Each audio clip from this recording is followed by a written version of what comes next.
Jangan diremehkan gabilah-gabilah Arab. Jangan diremehkan suku-suku Arab. Mereka itu pilihan dari Allah Subhanahu wa taala, dan ini bukan kefanatikan sama sekali mentang-mentang kita Arab terus kita ngomong seperti itu. Tidak sama sekali. Kita hanya menjelaskan tentang fakta, tentang sejarah. Gabilah Quraisy, suku Quraisy, itu sukunya Rasulullah sallallahu alaihi wasallam, memiliki keutamaan. Ana khiyarun min khiyarin min khiyar, kata Rasulullah sallallahu alaihi wasallam setelah beliau menjelaskan bahwa dialah yang dipilih oleh Allah Subhanahu wa taala dari kalangan Bani Hashim. Dan Allah memilih Bani Hashim dari kalangan Quraisy. Itu semua pilihan dari siapa? Allah, jangan diganggu gugat gitu. Kenapa bukan dari Rasulullah ini? Kenapa bangsa Bani Hashim? Kenapa Quraisy? Ya akhi, ini pilihan Allah Subhanahu wa taala. Kenapa bukan dari negara ini, bukan dari negara itu? Ya akhi, ini pilihan Allah Subhanahu wa taala. Antum ini mengeritik siapa sekarang ini? Mengeritik Allah Subhanahu wa taala. Apa Allah salah milih? Enggak mungkin. Diterima. Dan pasti ada hikmah yang baik untuk semua umat manusia. Kemudian ketika Bani Hamdan, suku Bani Hamdan,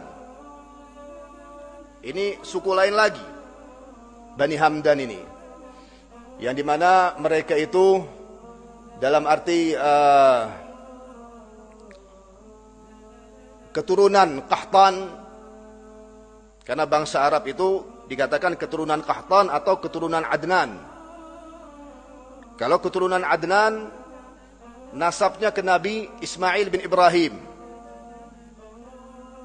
dan Rasulullah keturunan Adnan. Terus ada yang keturunan Qahtan. Kalau keturunan Qahtan itu nasabnya ke Nabi Hud alaihissalam.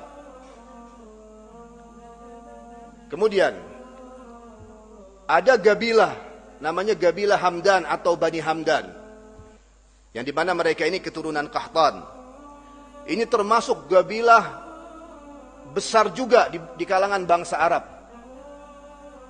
Al-Imam Al-Baihaqi meriwayatkan bahwa Rasulullah sallallahu alaihi wasallam mengutus Sayyidina Ali radhiyallahu taala anhu untuk berdakwah ke mereka agar mereka masuk ke dalam agama Islam. Kemudian alhamdulillah mereka menerima dakwahnya Sayyidina Ali radhiyallahu taala anhu dan masuklah mereka ke dalam agama Islam. Setelah Bani Hamdan masuk ke dalam agama Islam, Rasulullah sujud syukur. Dan Rasulullah enggak pernah sujud syukur atas masuknya seorang ke dalam agama Islam kecuali masuknya Bani Hamdan ke dalam agama Islam. Itu keutamaan untuk mereka. Mau dikritik juga. Ini semua pilihan dari Allah Subhanahu wa taala. Terus para ulama menjelaskan, hadirin yang dirahmati Allah, kenapa di sini Rasulullah mengutus Sayyidina Ali radhiyallahu taala anhu, tidak mengutus sahabatnya yang lain kepada Bani Hamdan itu? Karena Sayyidina Ali radhiyallahu taala anhu, yang dimana beliau sepupu Rasulullah dari suku Quraisy, betul atau tidak? Agar kedepannya dua gabilah ini, yaitu gabilah Quraisy dan gabilah Hamdan, kerjasama dalam dakwah di jalan Allah Subhanahu wa taala. Ini yang diinginkan oleh Rasulullah.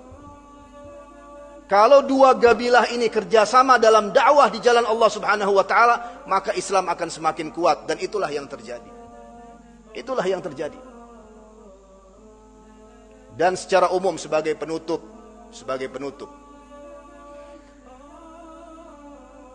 orang-orang Arab yang keturunan Yaman di Indonesia, orang-orang Arab yang keturunan Yaman, dan rata-rata semuanya keturunan Yaman di Indonesia, dari Hadramut, mereka itu terbagi dua.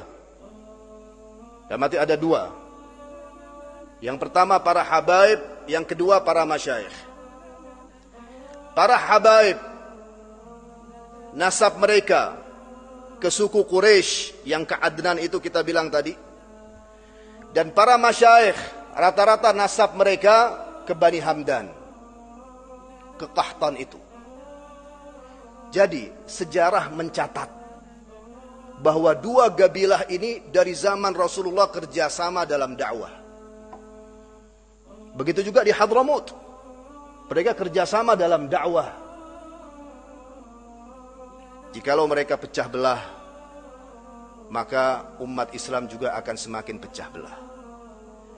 Akan tapi mudah-mudahan mereka bisa bersatu padu dalam dakwah di jalan Allah Subhanahu wa taala, dan mudah-mudahan semua umat Islam bisa bersatu padu dalam dakwah di jalan Allah Subhanahu wa taala demi mendapatkan rahmat dan ridha Allah di dunia dan juga di akhirat nanti. Wallahu taala a'lam wa sallallahu wasallam ala sayyidina wa nabina Muhammad wa ala alihi wa sahbihi ajma'in walhamdulillahi rabbil alamin. Kafaratul majlis. Subhanakallahumma wa bihamdik asyhadu an la ilaha illa anta astaghfiruka wa atubu ilaik. Wassalamu alaikum warahmatullahi wabarakatuh.